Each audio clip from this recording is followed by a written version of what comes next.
ગીર સોમનાથના વડામથક વેરાવળ ખાતે સમસ્ત ખારવા સમાજ દ્વારા 23મા સમૂહ લગ્નનું ભવ્ય આયોજન કરવામાં આવ્યું છે।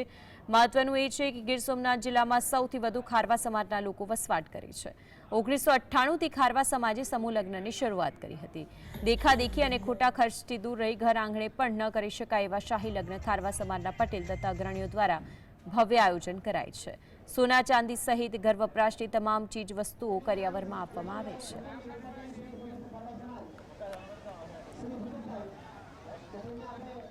છેલ્લે અમારે 1998થી આ સમૂહ લગ્નનું આયોજન થાય છે। એક વર્ષે એવું નક્કી કર્યું હતું કે વેરાવળ સમસ્ત ખારવા સમાજમાં સમૂહ લગ્ન જ કરવાના, કારણ કે મોંઘવારીના હિસાબે નક્કી કર્યું હતું। ત્યારે એક જ વર્ષમાં એક સાથે 375 લગ્ન કર્યા હતા અને દરેક છોકરીઓને કિશોરભાઈ કુંવારા અને છોટુભાઈ પટેલ અમારા હતા ત્યાં, એના દ્વારા બે તોલાનું મંગલસૂત્ર આપવામાં આવ્યું હતું। ત્યારથી અત્યાર સુધી હું જ્યારથી પટેલમાં આવ્યો ત્યારથી આ 23મો સમૂહ લગ્ન છે અને ધામધૂમથી લગ્નો થાય છે।